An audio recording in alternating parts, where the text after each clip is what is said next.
Takže ako som už hovorila, Stranger Things je jeden z najpopulárnejších seriálov na Netflixe a dneska vám poviem nejaké teórie. Takže prvá teória je ohľadom Eleven.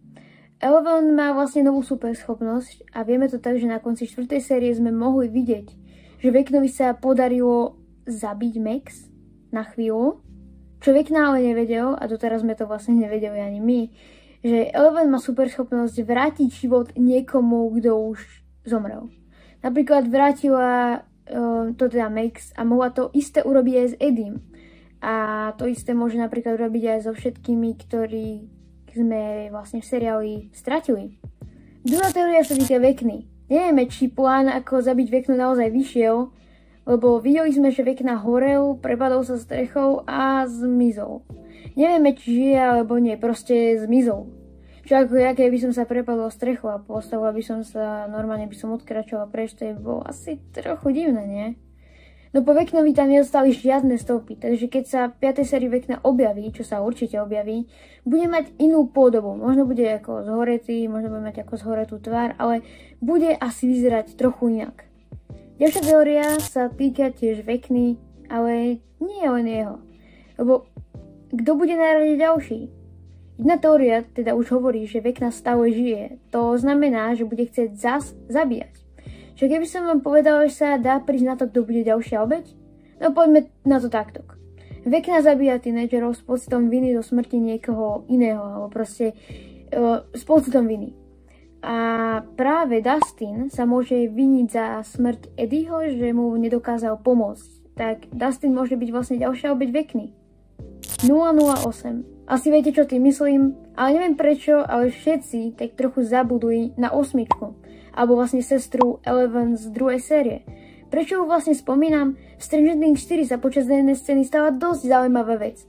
Keď Hellfire hrali D&D, tak im na kocke padlo číslo 11, čo vlastne nevyhralo. A Vecnu neporazila 11, ako Eleven. Tak to skúsili znova a zatiaľ, čo vlastne oni hrali D&D, tak Lucas mal zápas basketbalový, kde mal na drese číslo 8. A keď oni hádzali kockou vlastne výherné číslo, tak aj Lucas hodil kôš a dostali bod, čo vlastne vyhrali. Vďaka 8. A z toho by vlastne mohlo byť, že Eleven bude zabíjať Vecnu a dokončí ho už nakoniec 8. Drak Stranger Things. Áno, musím sa priznať, aj mňa to prekvapilo. Ale kvôli týmto 3 scénám by to vlastne aj mohla byť pravda. Keď v prvej sérii Joey s Hoprom išli poprvýkrát do Upside Down, našli tam vajce, z ktorého sa pravdepodobne niečo vyliahlo. Proste bolo to už rozbité. No a tam sa mohol vyliahnuť akorát ten drak a počas všetkých tých 4 sérií sa nejako mohol vyvíjať a v 5. sérii sa nám tam ukáže. Druhá scéna, keď Eleven sa vlastne v 2. sérii zavrela bránu, objavil sa tam nejaký tieň, ako vyzeralo to skôr ako tieň draka, ale ja som si tým úplne istá, ale veľa ľudí hovorí, že to tak vyzeralo. Takže možno už tam v tej 2. sérii sa nejako začal vyvíjať a vadilo mu, že vlastne zavreli bránu, lebo to narušilo nejaké ich plány. Tretia scéna, Will nakreslil draka a vieme, že Will je prepojený s Mindflayerom a Vecnom. No a taktiež na tejto kresbe, ktorú Will nakreslil, na tej kresbe mal bezhlavý jazdec, sa to ako volalo. No a to tam akože môže tiež niečo znamenať, lebo nakreslil to tam a Will vlastne väčšinou kreslí pravdivé veci. Takže aj to je možné, že tam bude nejaký bezhlavý jazdec. Ďalšia teória je moja najobľúbenejšia a to je tá, že Vecna sa objavil už v 1. sérii. Čo väčšina z vás určite nevie je to, že Vecna sa objavil už v 1. sérii. Kde? No hneď na začiatku. Keď Will išiel domov na ceste, uvidel niečo, čo si ako všetci doteraz mysleli, že je Demogorgon, ale nie je to tak. Keď sa bližšie pozrieme na tú postavu, vidíme v nej Vecnu. Vecna má vlastne jednu ruku väčšiu a postava uprostred cesty ju má rovnakú. Veľkosť alebo úplný tvar teda Vecny to nemá, lebo vieme, že vtedy, keď sa Will stratil, sa otvorila aj brána do Upside Down a on ešte nemal tú podobu Vecny, takže keď Will spadol z bicykla, zazneli hodiny.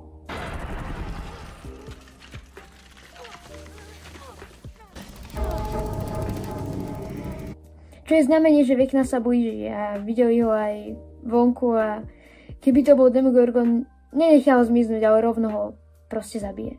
Vecnová rodina.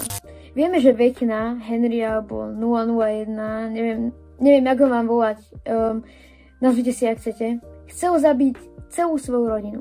Mamku zabil, tatka chcel nechať vinného za smrť zbytku rodiny a jeho sestra vlastne ležala na zemi, ale nevideli sme žiadne znaky toho, že by ju zabil. Proste iba tam ležala. A vyzerala skôr, keby len odpadla.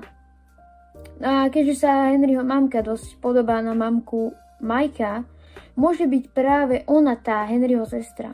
Je možné, že by si zmenila meno a tak ďalej, ale potvrdzovalo by to totiž teóriu o tom, že keď Vecna ukazoval Nancy tú budúcnosť a ukázal jej vlastne, že celá rodina zomre, môže to byť preto, že chce vlastne zabiť rodinu svojej sestre.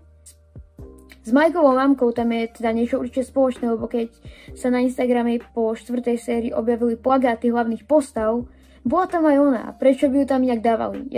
Na toto stále nedokážem prísť, ale pokiaľ vy niečo o tom viete, tak mi to môžete napísať dole do komentárov a napríklad z tohto videa môže byť tiež pokračovanie. Pretože 5. séria, akože máme ešte na to čas a myslím si, že podľa mňa by to malo výjsť nejako tak na začiatku leta 2025, pretože aj 4. séria vyšla tak počas prázdnin, takže myslím si, že 5. séria by mohla výjsť rovnako. Ďalšia teória, Hawkins Library. Hawkins knižnica je vlastne miesto, kde sa toho stalo až priveľa. Našli tam vila, našli tam informácie o Vecnovi, o Dartovi a napríklad presne tam sa všetky body stretli. Čo to môže znamenať? Hawkins knižnica sa tiež môže objaviť aj v 5. sérii a bude tam hrať určite dôležitú rolu. Pretože keď sa svet, alebo vlastne Hawkins rozdelujú na tie časti, tak všetko sa to stretlo práve tam a v tej knižnici sa toho udialo strašne veľa. Ďalšia teória je jedna, na ktorú vlastne prišlo určite aj viacej ľudí a to je tá, že vlastne Hooperová dcéra nemusela zomrieť. Podľa mňa, čo som tam videla, tak to bola skôr v tej scéne nejaká nemocnica. Nebola to asi nemocnica, bola to laboratórium. Čo? No, proste vyzeralo to jak Hawkins laboratória, takže mohlo to tak vyzerať, mohlo to tak ako úplne mohli nafejkovať tú smrť tej Sarah. A ešte vlastne Holly Wheelerová, čo je sestra Mikea, môže byť ona, lebo vlastne tá laboratória mohla nafejkovať tú smrť a proste iba aby ju Hooperovi zobrali, takže Holly môže byť Hooperová dcéra, lebo ako trochu sa podobá na Mikeovú mamu, ale ja fakt neviem. Dobre, poďme si teraz pozrieť nejaké fotky z natáčania, ktoré boli prvé ešte uverejnené z natáčania vlastne. Áno. OK, takže toto je úplne prvá fotka, ktorá bola uverejnená, nie je to ani z natáčania, je to skôr z preberania scenárov, alebo proste zo začiatku. A tu môžeme proste vidieť ľudí, ktorí sa objavia v Stranger Things 5. A plus tu máme ešte niekoho nového, ale o tom vám dneska hovoriť nebudem. Okrem toho tu máme strašne veľa vlastne fotiek z natáčania z hociakých miest, zo školy, z laboratórie a zo všetkých týchto miestností, kde sa 5. séria bude natáčať. Tu máme hneď prvú fotku nejakých ako hercov a tu máme Robin a Steva, takže takto nejak budú vyzerať a nič sa na nich moc nezmenilo. Potom Argyle sa teda podľa toho rozhovoru, čo mal, nemá objaviť Stranger Things 5, pretože hovoril, že nedostal žiadny telefón a ani mu nikto nenapísal, takže pravdepodobne tam nebude. Tu máme prvú fotku Mikea a ak mám pravdu povedať, som dosť rada za to, že si dal konečne ostriať vlasy, pretože nebolo to až také dobré, no predtým. Nemôžem povedať, že to bolo strašné, ale moc sa mi to nepáčilo. A toto je určite krajšie. Tak to nejak bude vyzerať a pravdepodobne je niekde v škole, alebo vychádza zo školy. Potom tu máme prvú fotku Dustina a Dustin ako vždy vyzerá rovnako, takže k tomu aj nemám moc čo povedať. Tu máme prvú fotku Eleven a vidíme, že bude mať znova dlhé vlasy. Takže to je super, pretože s krátkými nevyzerá až tak dobre, ako by mala vyzerať. Tu máme Joyce, k tomu asi moc nemám čo povedať. Tu Tu máme Eleven s Mikeom na streche, ale to je vlastne... Asi tam budú... Neviem, vyzerá to, že to je na streche, ja vôbec neviem. Tu máme... Asi to vyzerá jak ten svet z Upside Down, čo bol ešte v 2, keď na tom tekvicovom poli boli tie na stromoch. Ale toto tu, presne táto fotka, môže znamenať aj, že vlastne keď sa Hawkins rozdelujú na tie časti a v tom ako, jak si urobil to veľké X, jak je Hawkins Library, o čom to tiež bola teda teória, tak vlastne ten Upside Down mohol nejako preniknúť do toho sveta a bude to tam proste. Takže jedne to k tejto fotke. Potom tu máme zaujímavú fotku, ktorá je trochu ako neviem identifikovať, kde to je, pretože sú tam schody a vyzerá to ako Mikeov dom. Ale oni tam majú také tie schody, čo sú rôzne zatočené. Ale toto tu tiež vyzerá, jak keď sa vlastne Will objavil v tej škole, Upside Down škole proste. Keď bol v škole a zrazu Upside Down, keď mal ešte v 2. sérii tie, ako keď videl svet ako Upside Down. Tu máte proste video, jak to vyzeralo. OK, tu máme prvú fotku Willa, ktorý je vedľa Robin, ale máme tu ešte krajšiu fotku, kde je vlastne len Will. Takže Will bude vyzerať dosť dobre a myslím si, že to vyzerá lepšie, než čo bolo predtým. Tu máme prvú fotku Steva. Steve vyzerá už od prvej série úplne rovnako. Potom tu máme vlastne Max, jak je v tej nemocnici s Lucasom. Na Lucasovi sa pravdepodobne tiež nič nezmenilo. A zase tu máme tie stromy.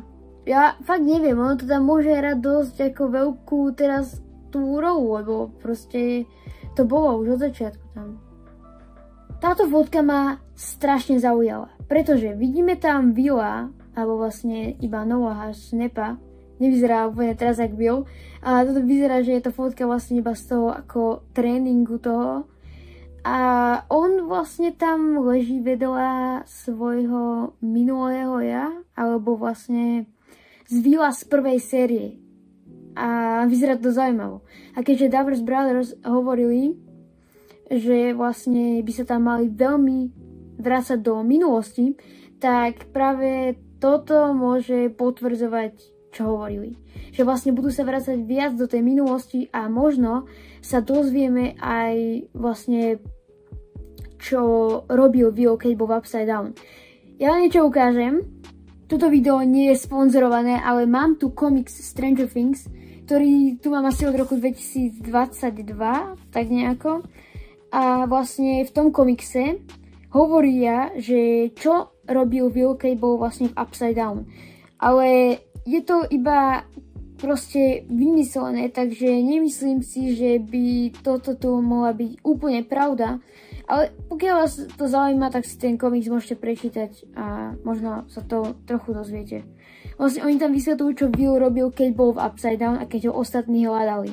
A vlastne úplne tieto veci, takže ako, tuto to trochu ukazuje, ale nie som si moc istá tým, že to fakt je reálne. OK, tu máme natáčanie vlastne z nového domu, ktorý sa tam má objaviť a do komentárov nejakí ľudia písali, že keďže vlastne je Steveová rodina tak trochu bohatá, tak by toto tu mohol byť ich dom a možno sa teda aj stretneme s jeho rodičmi. Alebo to môže byť ešte jedna vec a to je to, že sa vlastne Will a celá jeho rodina proste nasťahujú späť do Hawkins, ale aj ten dom už je pravdepodobne obsadený, takže asi sa presťahujú do iného domu. Aj to je možné. Samozrejme, akože z toho domu tu sú aj nejaké fotky, ale moc sa neukazujú. Táto tu fotka je pravdepodobne z laboratórie. Alebo počkej. Proste z Hawkins Lab, takže toto tu úplne tie steny, všetko, tak určite tam pôjdeme znova. Naposledy sme tam, sa mi zdá, boli v 3. sérii a to už sme videli, ako tam bol Joey s Hoprom. A to bolo niečo iné, pretože proste vtedy to tam bolo celé rozbité a práve toto môže znamenať, že to tam bude rozbité, že proste sa tam vrátime naspäť. Takže yes, podľa mňa je to to a určite to je tá laboratórium. To laboratórium. Tu máme dosť zaujímavú fotku. Pretože vyzerá to hociako. A moje teórie je, že buď to je Nancy, skôr vyzerá jak nejaký únos toto. Lebo ako, najprv som si myslel, že to je Nancy, lebo ona mala niekedy takéto šaty, neviem, v tretej sérii to bolo, alebo kde. Potom to môže byť Max podľa tých vlasov, ale môže to byť aj Eddie, pretože Eddie má tiež dlhé vlasy.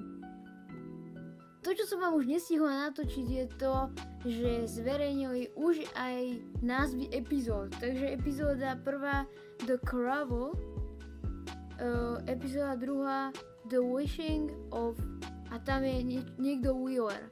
A práve túto by mohla byť Karen alebo Howie.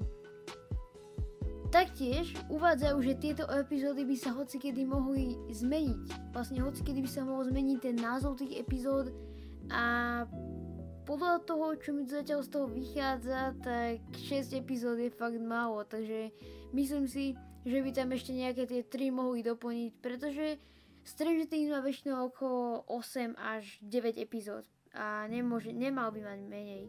Sice hovorili, že tie epizódy by mali trvať dlhšie a jedna napríklad 2 hodiny, ale myslím si, že 6 je aj tak málo, takže mohli by tam nejaké pridať. OK, to sa vám dnešné video páčilo, pokiaľ áno, ak chceli by ste napríklad pokračovanie, tak môžete mi dole do komentárov napísať, či by ste to chceli. No a keď máte nejaké teórie, ktoré by ste chceli, aby sa objavili napríklad v ďalšom videu, tak mi ich tiež napíšte dole do komentárov. Pokiaľ nepôjdu písať komentáre, lebo som si všimla, že vlastne komentáre mi tu moc písať nejdú, keď som vo videách ukázaná ja. Do komunity vám teda dám, že je nové video a pod neho mi môžete písať komentáre, ktoré boli k tomu. Určite dajte like, odber a čaute.